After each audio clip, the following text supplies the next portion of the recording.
Welcome to Stretford Paddock. My name's Joe. I'm joined by Stephen Howson. We've just watched Manchester United destroy, batter Leeds 6-2 at home. It were right good. It was right good, wasn't it? Good. It were right good, wasn't it? Good. Give us your thoughts on that game, Steve. Imagine waiting 16 years to get pumped like that. And my word, were they pumped. The thing is as well, I know they made chances, but United could have scored 12 goals today. 26 shots, Joe. Is that a lot? That is a lot. Did you think that United were good for more than that then? I'll tell you this much. There's been 5 teams that have attempted 25 or more shots on goal this season. Leeds are 3 of them. Really? Yeah. And then United have turned the tables. My, how the turntables. Well, we talk about turning the tables. United's home form had been awful this season so dog far. Shit. Absolute dog shit. We were worried about starting slowly because we have done it away from home and turned those games around. We all sort of said, if we start slowly against Leeds, we might just never get a chance to come back. We couldn't have started much more quickly. 2 goals up after 3 minutes from Scott McTominay. How impressed were you at the ability for United to start so quickly today? Well, we turned the tables on them and we pressed from the front and forced errors. There was like a gang press at one point to retrieve the ball back.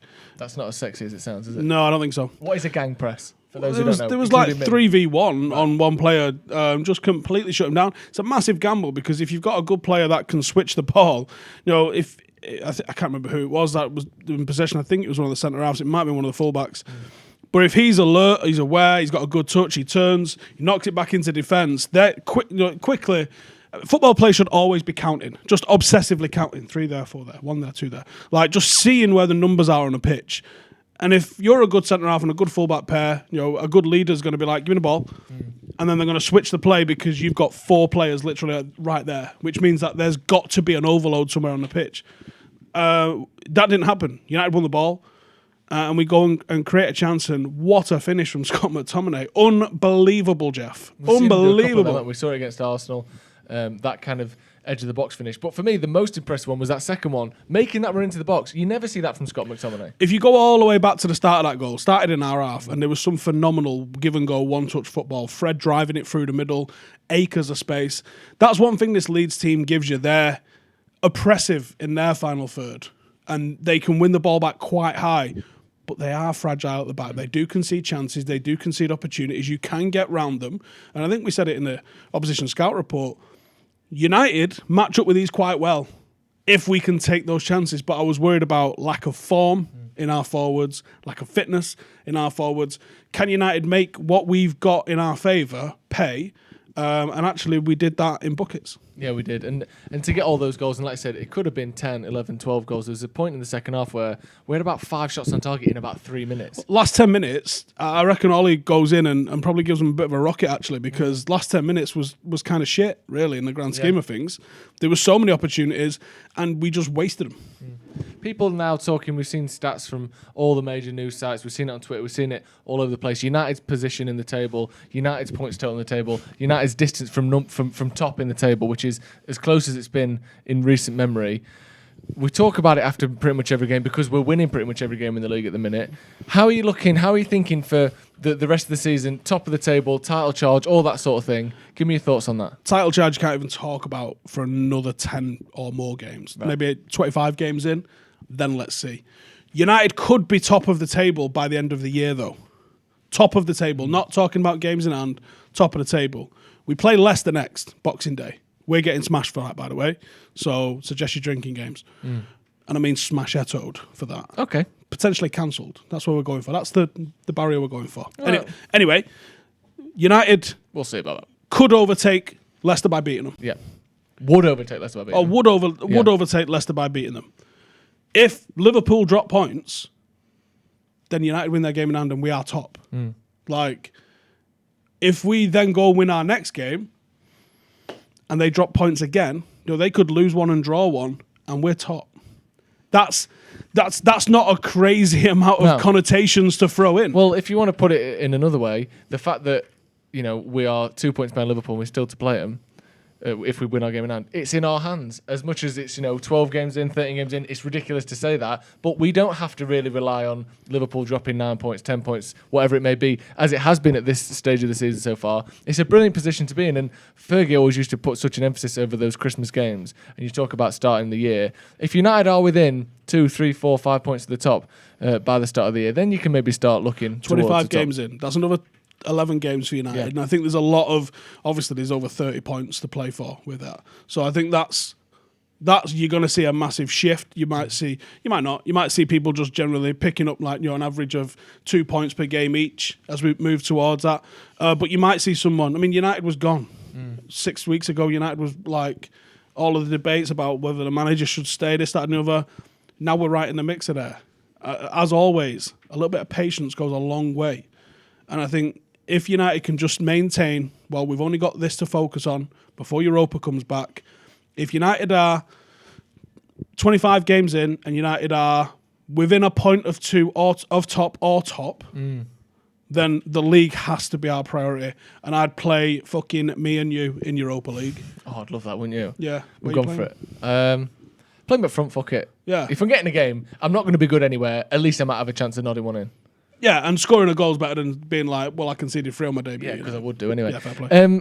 Looking forward then a little bit, that Leicester game, as you mentioned on Boxing Day, United's next league game, obviously we've got Everton in midweek.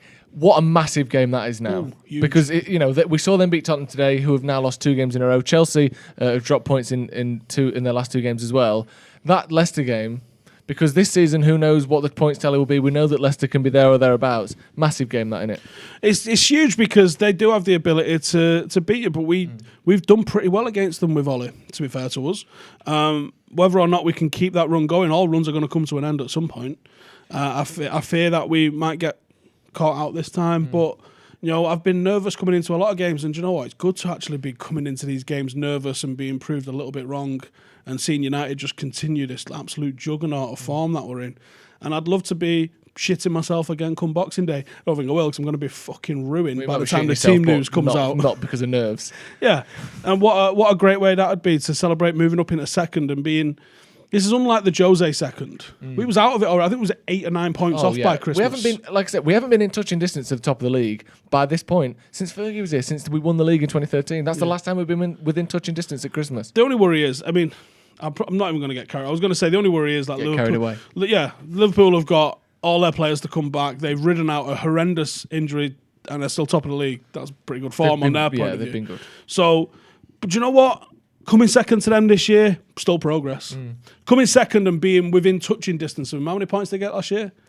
Was it like 100? Was 90, it just under 100? Yeah, 96. Yeah, between 95 and 100. So, okay, if we're 5 points off them in second this year, 10 points off them in second this year, incredible amount of progress. Yeah.